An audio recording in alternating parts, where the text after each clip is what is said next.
Hello, my name is Mrs. Hunt, and I am your student's quantitative reasoning teacher this year.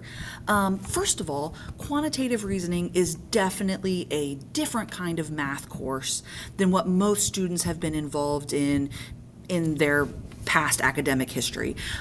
Quantitative reasoning is a class that is only open here for juniors and seniors, and it is primarily always seniors that are enrolled in the class.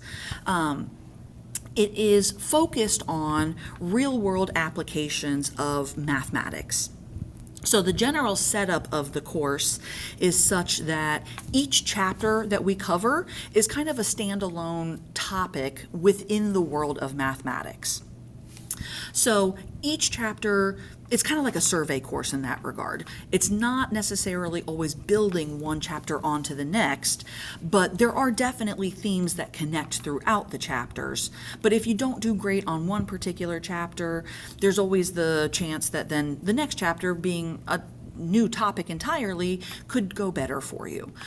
So what I would like to kind of go over here a little bit today is just in general where you can find the resources that are going to always be posted on Canvas and available to your students, how you can contact me, and some of our grading policies and technology policies.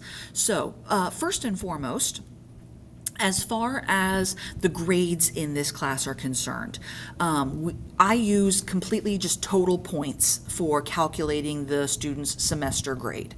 So essentially, the general breakdown is going to be that every daily practice assignment that goes along with the chapter and the section that we're covering that day, there's going to be an online practice assignment to go with that lesson. And I'll show you a little bit more about where you can find those assignments here in just a moment. Those assignments are typically always going to be worth 10 points. There will also be no quizzes in this course. We just do a test at the end of each chapter.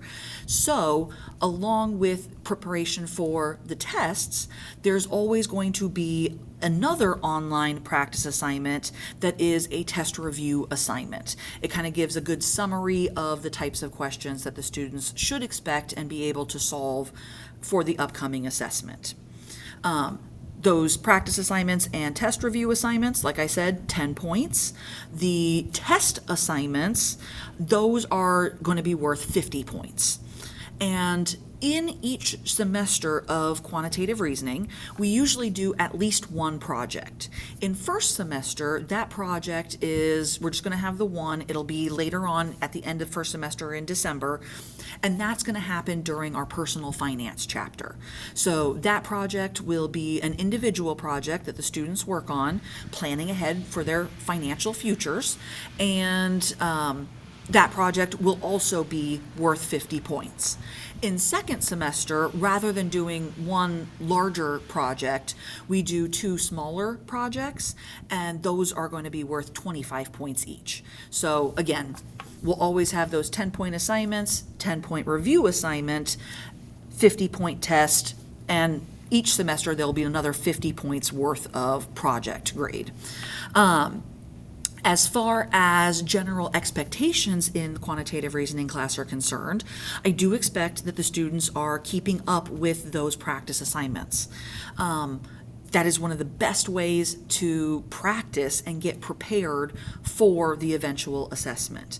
So all of the individual chapter section practice assignments are always going to be due by test day. So the students can work on them throughout the entire chapter. If they don't score so great on it, they can continue working on it throughout the chapter, redoing questions that are similar to ones they might have missed the first time around to boost their grade up. But those assignments then do, to qualify for any kind of test corrections, those assignments need to be completed to the best of the student's ability by the test day. The morning of the test day, to be more specific. So to show you just kind of generally what our typical class page on Canvas is going to look like, and then I'll also show you where you can find those online practice assignments. So everything in this course is always going to be just generally organized through the modules in Canvas. So you can see that, for example, here we have this first module, and that's just kind of student resources. So general explanation of like expectations and other things that the students might find useful, and then also more specific information on the retest or relearning opportunity. What I do in the quantitative reasoning course is, rather than have the students do an entire retake test, I allow them, if they qualify, to do test corrections to earn back credit for those problems that they initially missed. I've gotten good feedback from the students in the past that they find this a little less overwhelming than having to take a whole test again. And it's generally been pleasantly, viewed by the students. So I'm going to continue with that policy again this year of doing those test corrections. Those will typically take place during an SSRT period. So if a student ever wants to come in, qualifies, and wants to do some test corrections, they can either sign up for an upcoming SSRT in my class, or they can ask me to help them sign up for an SSRT pass. As far as what a general Canvas page kind of looks like, I'm gonna go down here into the one that we just did the other day. So this is a good example of what a typical day's Canvas page looks like. We will usually have some kind of warm-up. Those are warm-up questions usually based in the student's note packet. I do provide them with a note packet at the start of each chapter. They do get to use that note packet, as well as any additional practice problems or examples that they've done on their own paper during the assessment. They will also always get to use a calculator during all of our work and all of our assessments. Because from a real world perspective, we all have calculators usually on us in the form of our cell phone, and we usually have access to the internet where we can look up examples or formulas and things like that.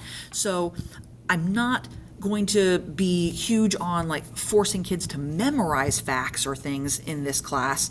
I want them to be more prepared to have resources and use resources to aid them as they are going through the course. So our warm-up questions are typically practice problems that are embedded within the notes packet that is provided. And then we go on to doing our notes for that lesson.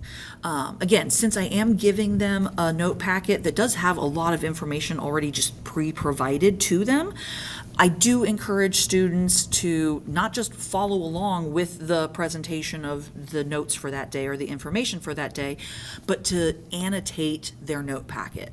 So whether that's highlighting important vocab words so that they can find it easily again, whether that's working out example problems in the note packet or on their own paper so that they can use it if they choose during an assessment as a resource, that's all highly encouraged. Now, on a typical basis, after we have done our lesson in class, the students are then going to have time to work on their practice assignment.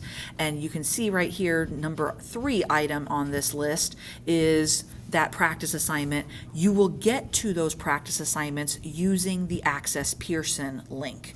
That Access Pearson link, if you're on a computer, is over in that left-hand menu right underneath the home link.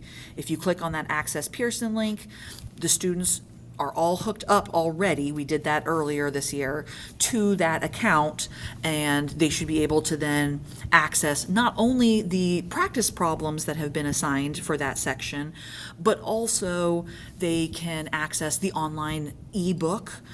We only have a physical class set of textbooks, but all the students through that Access Pearson link do have access to the online copy of the textbook, which then leads me to the other thing that I will always include on every Canvas page for every lesson that we do, some optional additional textbook practice problem recommendations. So like on this one, for item number 4, you can see that I told them what page it starts on, so they can go to the online textbook and type in page 70 to get to this question set. I also am including what page in the back of the book they can find the answers to all of these questions. I try to assign odd questions the vast majority of the time because there are answers to all of the odd questions in the back of the textbook. So to make it easier to find those answers in the back of the book, I put this little extra note on here saying type in page AA3, for instance, and that'll take you to the page in the back of the book where there are answers listed for all of the odd questions for that particular chapter and section. Typically, the only homework that students are usually going to have is finishing up any practice assignments that they didn't have time to get completed during work time in our class period. And down at the bottom of every page, I always include a reminder for when our next upcoming test is going to be. That way students can kind of plan ahead if they want to write it in their planners or have it on their calendar, just be aware that that's the date that we're going to be having our test. So that's what a typical Canvas page is going to include, and just that's our standard kind of. As far as then like grades for the class are concerned, I talked about the point values of things. In the online textbook program that will grade these practice assignments, those grades should sync over to the Canvas gradebook, I believe, every evening. And then the grades from the Canvas gradebook should sync over to PowerSchool also every evening. It will take a little bit longer sometimes for me to get like a test grade entered into the computer because I do manually grade those. Those are all on paper.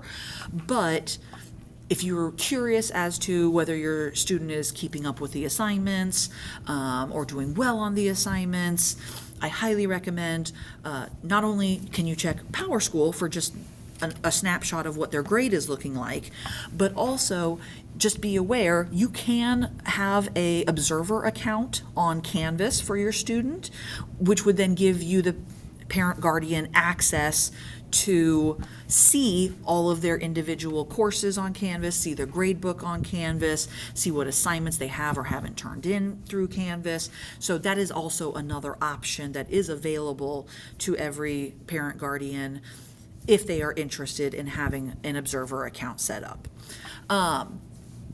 Finally, as far as like technology things are concerned here in our QR class, I do ask the students to turn their cell phones in at the start of every class period. We have up on a front bulletin board in the room a little like calculator caddy with a bunch of pockets that have numbers, and the students have an assigned number that will stay the same all year that they're supposed to turn their phone into at the beginning of the class period so that they're not distracted by having those phones around and in their pocket or anything like that. And the other technology point to make is as far as the student Chromebooks, or even if the student is bringing their own computer or device to school, I do ask that the students put those away when we're doing any kind of like direct instruction, because I want the students like during the warm-up to talk with their neighbors and work on the problems together and help each other out and ask questions and converse about the math, and the same thing during the lesson. I want them to be engaged in the lesson. I want them to be trying the problems and seeing what they come up with and talking to their neighbors and collaborating. So I do ask that all the technology things be put away during those times. But once we're done with our lesson, there is typically time at the end of the period for the student to begin working on or maybe even completing the day's practice assignment. So during that time, they still should not be on their cell phones, but they can then get out their computers to log on to Canvas, access the online textbook program through that Access Pearson link, and do their practice assignments.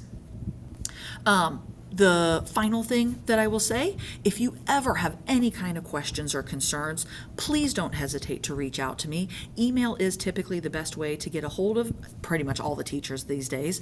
Our classroom phones don't ring during the school day so as not to interrupt class unless it's like an office call or something. So just if you would like to get a hold of me, email is typically the best method for that.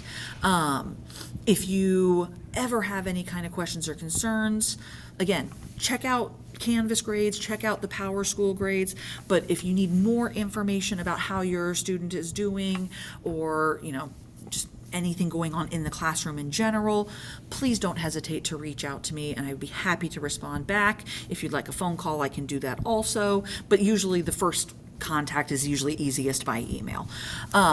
So should you have any additional questions, like I said, don't hesitate to reach out. I thank you very much for watching this open house video, and I hope you have a marvelous day.